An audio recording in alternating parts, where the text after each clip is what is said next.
Hi, friends. We've been learning that readers of nonfiction need to sort through the detailed information found in text.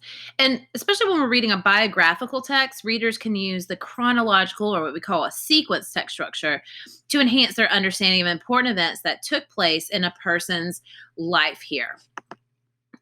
Now, signal words such as first, next, and finally let the readers know that the writer has organized his or her text using a chronological text structure. And when we read biographies, we understand that the information is presented in sequence. So let me pull this up here for a little fast. Okay. Now, today what we're going to do is we're going to read a wonderful biography titled Getting Back Up with Lindsey Vonn. And the author of this article shares significant moments in the subject's life and in the order that the events actually occurred. Now, we're going to read this article and we're going to sort through the important information about the events in Lindsey's life. And we're going to keep track of the important events using the chronological text structure organizer. And this is what you have, friends, in your binders today. And this is what we're going to fill out together today. So make sure on this page you have the text title, Getting Back Up with Lindsey Vonn.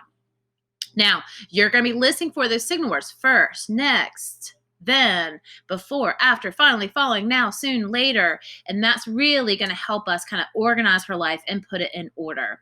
Also, dates can also signal events, major events that happen as well.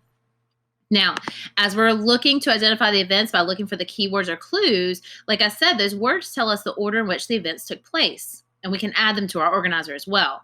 So follow along as I read aloud. And when you notice an important signal word or event, please raise your hand. Well, obviously you're listening.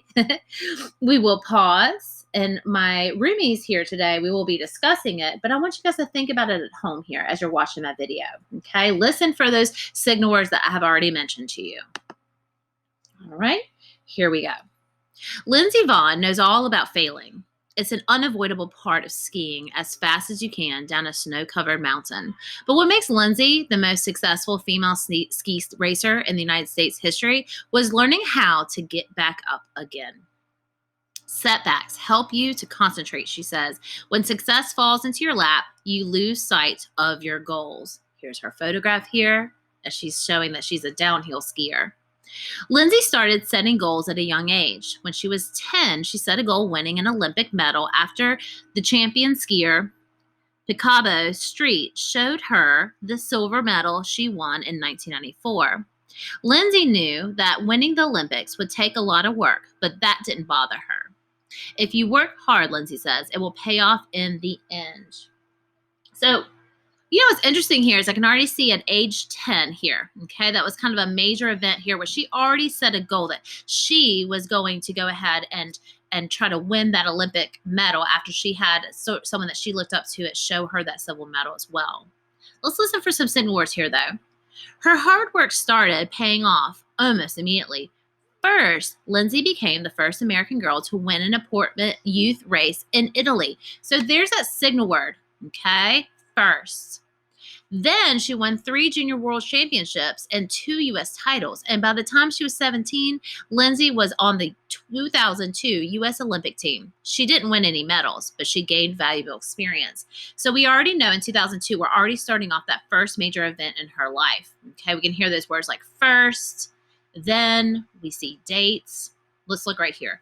4 years later, there's the next key thing here on that timeline. Lindsey was on track to achieve her goal in 2006 Olympics. Then, during a practice run, Lindsey suffered a terrifying fall. Some people thought she might never be able to ski again, but after a trip to the hospital, Lindsey was back on the slopes. So we have her accident here happening. Let's see what happens next. Skiing through terrible pain in her legs and back, Lindsey failed to win a medal. Although disappointed, she was able to see the bright side. That happened for a reason, she said. It was a missed opportunity, but it gave me the fuel and motivation that I needed. Lindsey set a new goal for herself to win a medal in the 2010 Olympics. All right, so we already know that she's trying to get to those 2010 Olympics. So let's see what happens in her path from this point on. It would not be easy. In late 2009, Lindsey severely bruised her right arm in another crash. Then she was training for the 2010 Winter Olympics. Yet another crash left her with a deep shin bruise. But amazingly, Lindsay never lost sight of her goals and remained focused on the Olympic Games ahead of her. Despite the painful injury, Lindsay became the first American woman to win a gold medal in a downhill event. What an unbelievable triumph.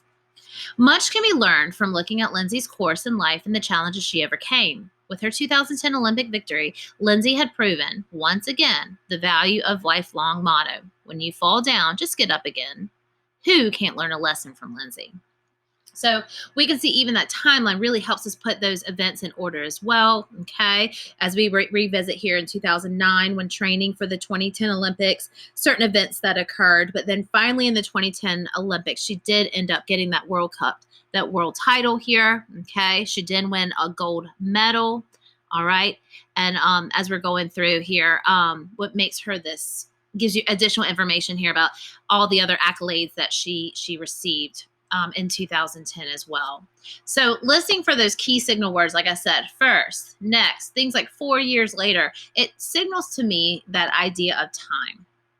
So let's go back. Remember when she was 17, there was something that happened, okay, to get our chronological text structure here going. So let's get this recorded here. So we talked about how first, she became the first American girl to win that important youth race in Italy. I know that was the first thing it even used that big bolded word first. So after that, after her big win, what happened next? Do you remember? Let's take a look. Oh, right. She had 3 junior world championships and 2 U.S. titles. So first, then what comes afterwards? Oh, by the time she was 17, she was in the 2002 Olympics. So this all led for her finally being in the Olympics. Now, after being Olympics, how did it go? What happened? 4 years later, she was in the 2006 Olympics, but she was injured. And again, she did not win that medal. Like she said, she kept going, right? So after those four years, remember, she's looking at trying to make the 2010 Olympics. What happens? So remember, on her way of training in 2009, she was injured again, but she kept working. And this finally leads us to the 2010 Olympics here, where she became the first American woman to win the gold medal in the downhill event. So make sure, friends, you have that recorded then. And what's so important and what I've bolded for you here are those key signal words that's showing the time. First, then, by the time, 4 years later, in 2009, in 2010. So those are important signal words for us to take note of. So today, what you're going to do is I'm going to give you a new passage, actually 2 separate paragraphs, and they have chronological text structures that are used. You're going to answer the questions about it. Take careful note, guys, of the signal words they use to help you retell that story in chronological order, in sequential order. All right, do your best. You can do it. And can't wait to see what your responses are today. Again, don't forget for your exit slip today to complete that quiz in your Google form. Have a great Friday.